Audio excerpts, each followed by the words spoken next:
Eva Rock, justement, qu'est-ce qu'on regarde à la télé ce soir? Alors je vous propose de regarder Zone Blanche sur France 2 à 21h, c'est la saison 2 et je vais commencer par une critique. Parce que si vous n'avez pas vu la première saison, ça va être compliqué, ça va être très compliqué de suivre. Et même si c'est le cas, France 2 ne vous facilite pas la tâche parce que la saison 1 a été diffusée en avril 2017, au temps des dinosaures dans l'univers médiatique où le zapping est quasi de règle. Donc il va falloir vous souvenir de tout ça. Passer ce gros bémol, c'est une très bonne série belge qui nous plonge au cœur de la forêt du village de Villefranche, dans le Doubs, dans les Vosges, là où les portables ne passent pas, une zone blanche inquiétante à laquelle a bien du mal à s'habituer le nouveau procureur. Discussion avec un des flics de la bourgade surnommé Nounours. Ça y est, c'est bon, on peut y aller? J'ai pas pu.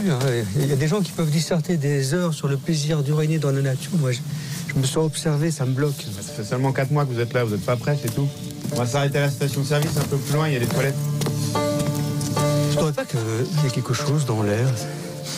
Ça sent comme une odeur de jasmin, et de viande faisandée aussi.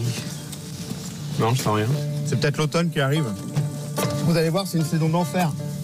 Ouais, d'enfer. Alors dans cet univers qui rappelle Twin Peaks, une série de meurtres rythme le quotidien des habitants. Le major Loren Weiss, qui avait été blessé dans la première saison de 3 balles, reprend du service. Elle est toujours déterminée à comprendre, entre autres, ce qui se passe dans cette forêt, dans ces bois et surtout ce qui lui est arrivé il y a 20 ans de cela. Qu'est-ce que tu cherches, cette putain de forêt? Je cherche celui qui m'a kidnappé il y a 20 ans. J'ai aucun souvenir de lui. Tout ce que je sais, c'est que je me suis retrouvée enchaînée quelque part, au fond d'un gouffre. J'ai dû me couper les doigts pour m'en sortir. Ensuite, je me suis réveillée à l'hôpital. On m'a dit que c'était Bertrand qui m'avait ramenée.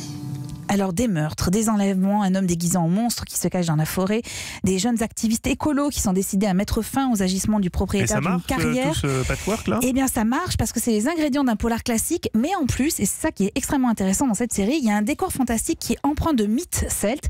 Ça donne une série quelque peu complexe mais extrêmement intéressante intellectuellement avec une pointe d'humour belge qui permet de respirer un peu dans cette ambiance angoissante. C'est à voir sur France 2 à 21h.